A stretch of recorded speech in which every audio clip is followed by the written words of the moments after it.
사도신경 강의 8번째 시간입니다. 회개하는 자로서의 신앙 고백. 오늘 사도신경 강의 8번째에 말하고자 하는 것은 회개하는 자로서 신앙 고백을 하기를 하나님 아버지를 내가 믿사오며 입니다. 예수님께서 공생에 시작하기 전에 첫 외침이 회개하라 하고 했습니다. 침례 요한 역시 회개하라고 외쳤습니다. 회개는 예수님을 만나면서 제일 먼저 취하는 행위입니다. 오늘 우리는 회개하는 자로서 신앙을 고백하는 자가 되어야 하겠습니다. 지금 우리는 사도신경으로 신앙을 고백하는 시간을 먼저 가지겠습니다. 전능하사 천지를 만드신 하나님 아버지를 내가 믿사오며 그 외아들 우리 주 예수 그리스도를 믿사오니 이는 성령으로 잉태하사 동정녀 마리아에게 나시고 본디오 빌라도에게 고난을 받으사 십자가에 못 박혀 죽으시고 장사한 지 사흘 만에 죽은 자 가운데서 다시 살아나시며 하늘에 오르사 전능하신 하나님 우편에 앉아 계시다가 저리로서 산 자와 죽은 자를 심판하려 오시리라. 성령을 믿사오며 거룩한 공예와 성도가 서로 교통하는 것과 죄를 사하여 주시는 것과 몸이 다시 사는 것과 영원히 사는 것을 믿사옵나이다. 아멘. 어떤 누구는 이 사도신경을 잘못된 것이라고 말하며 사도신경을 하는 자는 이단인 운운을 하는 사람도 있습니다. 그러나 사도신경은 신앙의 가장 기본이 되는 필수적인 고백이기도 합니다. 먼저 본문을 읽겠습니다. 그때부터 예수님께서 선포하기 시작하여 이르시되 회개하라 하늘의 왕국이 가까이 왔느니라 하시니라. 마태복음 4장 17절 말씀입니다. 회개라고 하면 중생한 심령이 중생과 동시에 또는 계속적으로 생기는 생의 전환점입니다.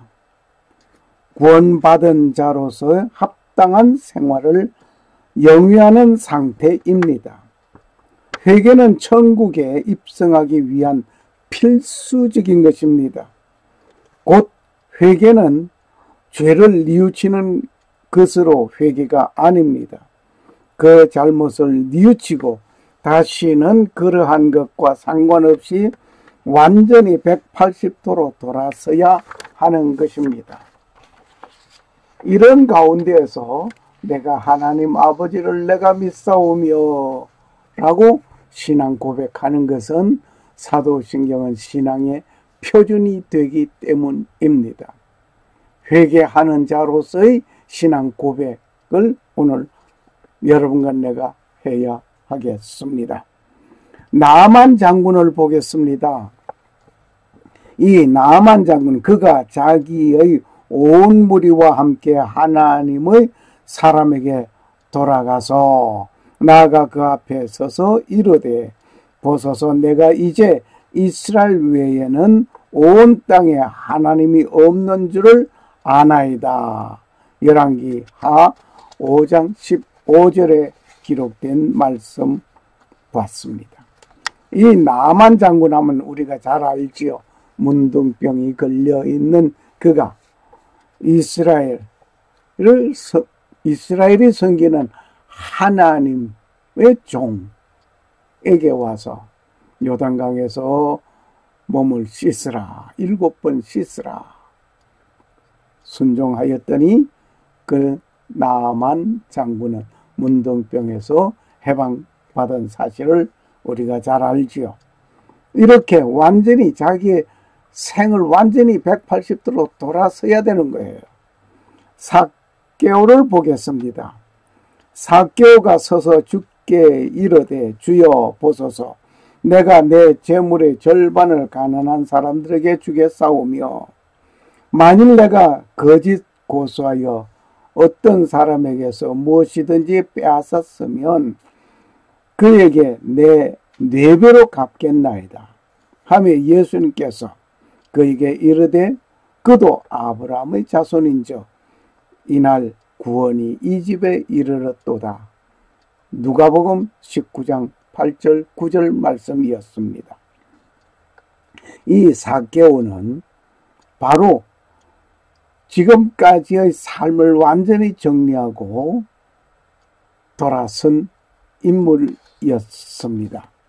그리고 구서 내시를 보겠습니다. 구서 내시 그들이 계속해서 길을 가다가 어떤 물의 이름에 내시가 이르되 보라 여기에 물이 있으니 무엇이 내게 침례 받는 것에 방해하리요 하며 빌립이 이르되 만일 그대가 마음을 다하여 믿으면 받을 수 있으리라 하니 그가 응답하여 이르되 예수 그리스도께서 하나님의 아들이심을 내가 믿노라 하니라. 사도행전 8장 36절 37절 말씀이었습니다. 이 구서내시는 말씀을 듣고 예수 그리스도가 하나님의 아들임을 믿는 그 고백으로 인해서 그는 완전히 자기의 삶을 정리하고 새로운 믿음의 길로 들어섰습니다. 그리고 사울을 보겠습니다. 그가 이르되 주여 누구시니까 하니 주께서 이르시되 나는 네가 핍박하는 예수라. 가시체를 걷어차기가 네게 고생이니라 하시거늘 사도행전 9장 5절 말씀이었습니다. 이 사울은 예수님을 믿는다는 사람들을 잡아오게 가두고 예루살렘에 끌고 오기 위하여 다메섹을 향하여 가던 중에 예수님께서 강한 빛으로 나타나셨습니다. 사울은 변하여 바울이 되었습니다. 핍박자가 변하여서 복음 전하는 자가 되었습니다. 이렇게 자기의 생을 완전히 뒤집어 버려야 됩니다. 베드로를 볼까요? 베드로는 설교를 듣던 사람들을 봅니다. 이제 그들이 이 말을 듣고 마음속에 찔려 베드로와 나머지 사도들에게 이르되 사람들아 형제들아 우리가 어찌할까 하거늘 이에 베드로가 그들에게 이르되 회개하고 너희 각 사람이 예수 그리스도의 이름으로 침례를 받아 죄들을 사면을 얻으라. 그리하면 너희가 성령님을 선물로 받으리라. 사도행전 2장 37절 38절이었습니다. 이 베드로의 설교를 듣던 사람들의 양심에 찔렸습니다. 우리 어찌 할꼬 어떻게 할꼬 하고 걱정을 하는데 베드로는 회개하고 각 사람이 예수 그리스도의 이름으로 침례를 받으라고 하였습니다. 죄 사함을 받으라고 하였습니다. 그때 성령님의 선물을 받게 되는 놀라운 일이 이루어집니다. 오늘 이러한 가운데에서 자기의 삶을 완전히 정리하고 다른 새로운 삶으로 세상 삶 속에서 하나님의 사람으로 바뀌어지는 일이 되어져야 하는 것입니다. 이게 바울이 투옥당한 가운데에서 옥중에서 찬양하던 그 결과를 한번 보겠습니다.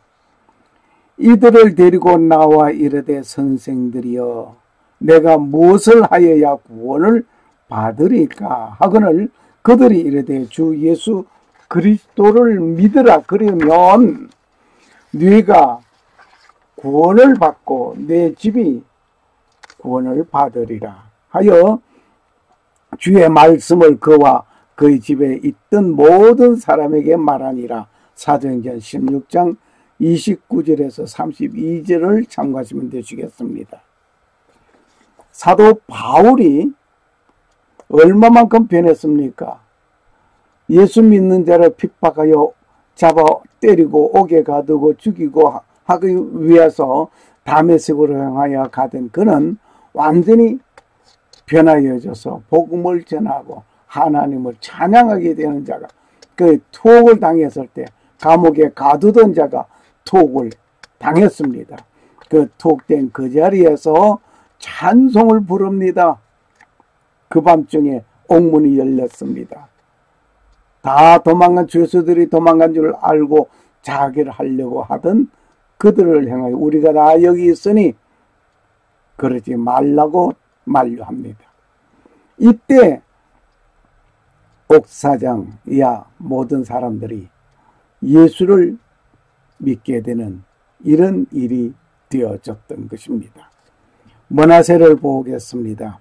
그가 고통 중에 있을 때에 자기 하나님께 간청하고 자기 조상들의 하나님 앞에서 크게 자기를 낮춰 그들에게 기도하였으므로 그분께서 그의 간청하는 말을 받으시고 그의 간구를 들으사 그를 다시 예루살렘으로 그의 왕국으로 데려오심에 그때에 므낫세가 그분께서 하나님이신 줄을 알았더라.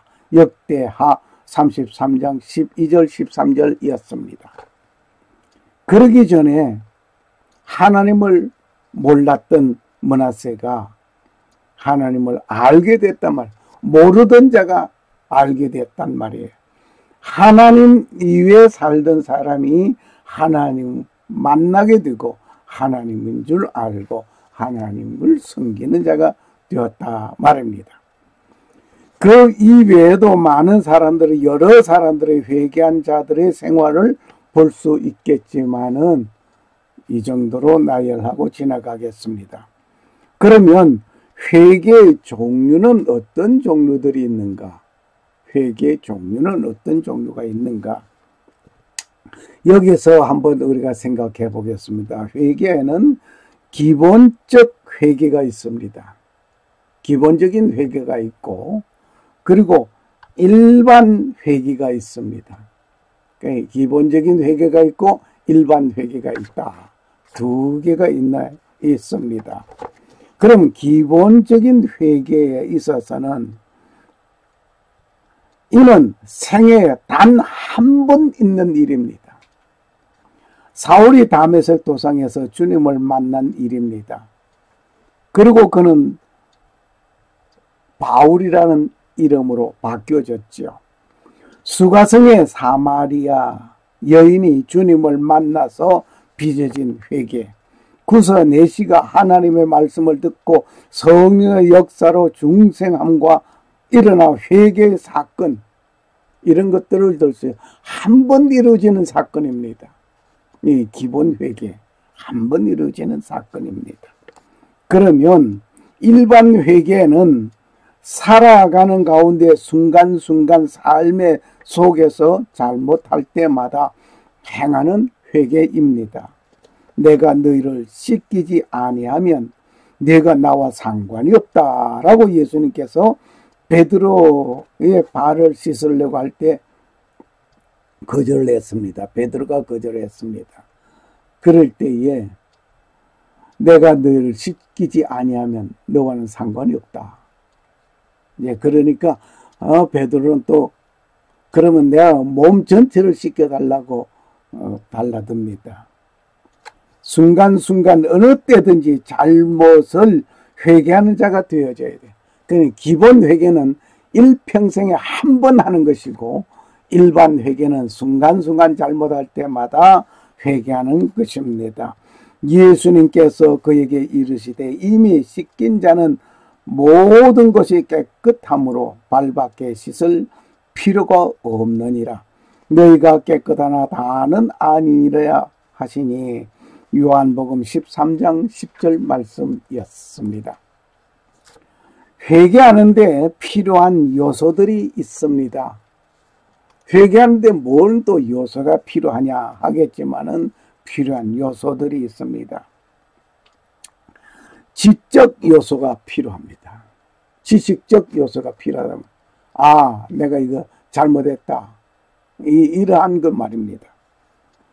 자신의 과거와 현재의 생활이 하나님 앞에 합당하지 못한 죄악과 불의의 생활을 하였다는 것을 인식하는 것부터 시작되어야 된단 말입니다.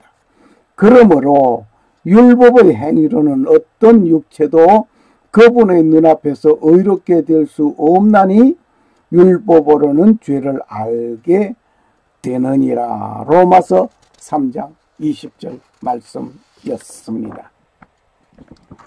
그러면 이 지식적인 요소가 필요했다면 다음 감정적인 요소가 필요합니다.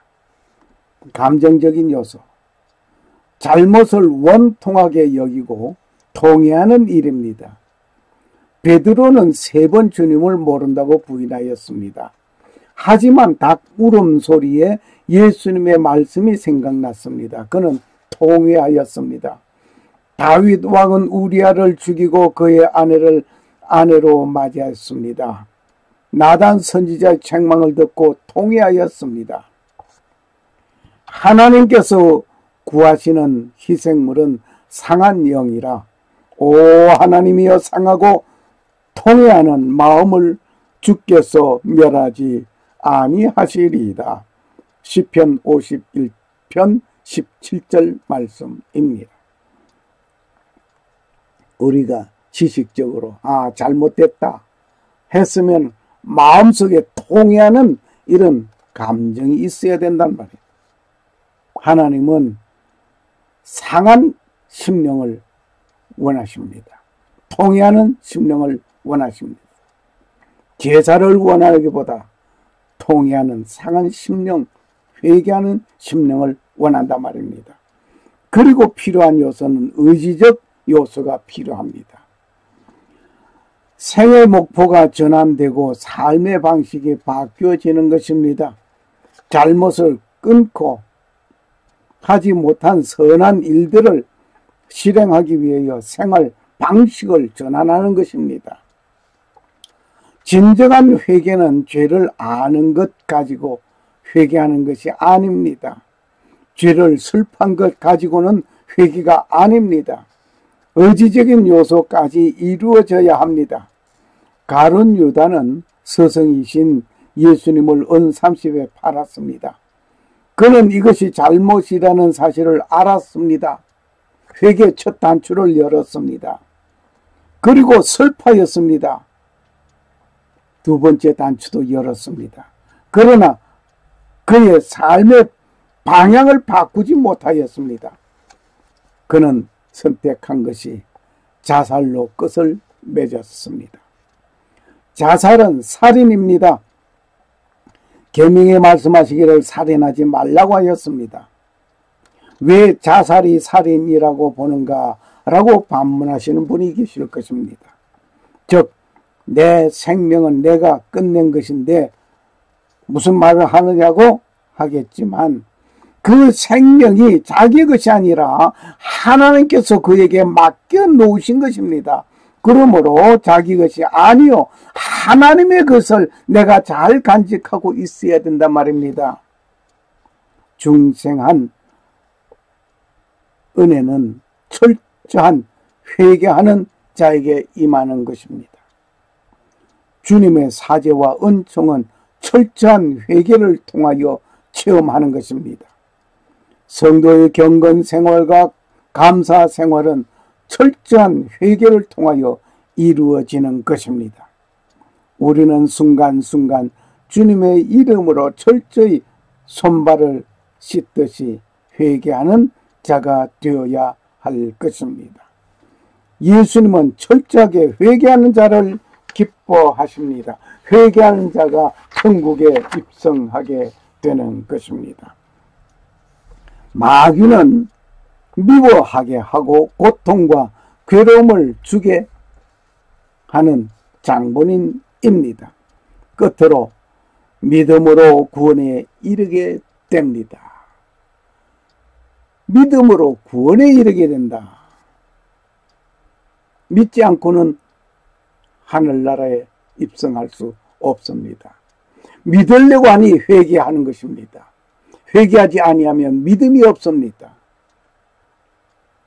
이것은 누구든지 그를 믿는 자는 멸망하지 않고 영원한 생명을 얻게 하려 함이라. 요한복음 3장 15절 말씀입니다. 나를 보내신 분의 뜻은 이것이니 곧 아들을 보고 그를 믿는 모든 자가 영존하는 생명을 얻는 것이라. 마지막 날에 내가 그를 일으키리라 하시니라. 요한복음 6장 40절 말씀. 하나님께서 아들 독생자 예수 그리스도를 보내었습니다.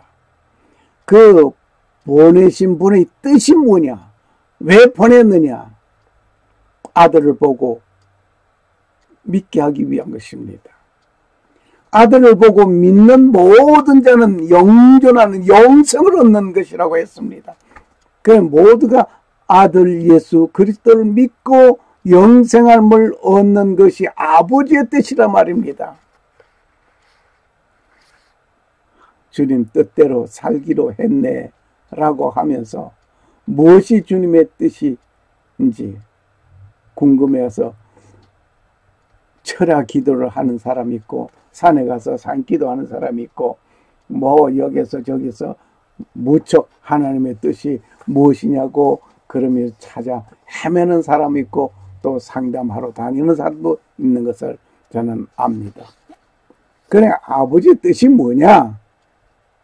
바로 여기 요한복음 6장 40절에 나타나 있습니다. 나를 보내신 분의 뜻은 아버지의 뜻은 무엇이냐고 하면 아들을 보고 그를 믿는 모든 자가 영생을 얻는 것, 이것이 아버지의 뜻이에요. 믿음의 생활로서 행함으로 얻는 것은 상급입니다. 내가 믿음으로 믿음 생활을 하면서 뭐 구제하고 봉사하고 뭐 여러 가지 하늘 잡다 하는 믿음의 생활하는 이 모든 것은 상급이라 말입니다. 구원과는 상관없습니다.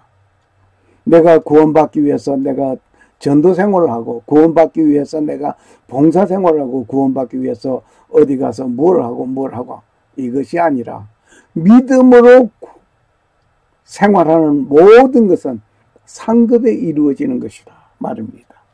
또 누구든지 제자의 이름으로 이 작은 자들 중 하나에게 찬물 한 잔이라도 주어 마시게 하면 진실로 내가 너에게 이르노니 그가 결코 자기 상을 잃지 아니하리라. 마태복음 10장 42절 말씀. 소자에게 냉수 한 그릇 주는 거 결코 보상해 주신다는 말씀입니다. 회개하는 자로서 신앙 고백은 전능하사 천지를 만드신 하나님 아버지를 내가 믿사오며입니다. 오늘 회개하는 자로서의 신앙 고백을 하는 여러분과 내가 되어져야 되겠습니다. 심판 때에 니느웨 사람들이 이 세대와 함께 일어나 이 세대를 정죄하리니 이는 그들이 요나의 선포로 인해 회개하였기 때문이거니와 보라 요나보다 더 큰 이가 여기 있느니라. 마태복음 12장 1절 말씀. 요나보다 더 큰 이가 여기 있다고 예수님께서 스스로 말씀하셨습니다. 회개하라. 회개하지 않는, 그 회개하지 않는 자들을 향해서 요나를 들어서 외치신 주님의 말씀이었습니다. 샬롬. 감사합니다.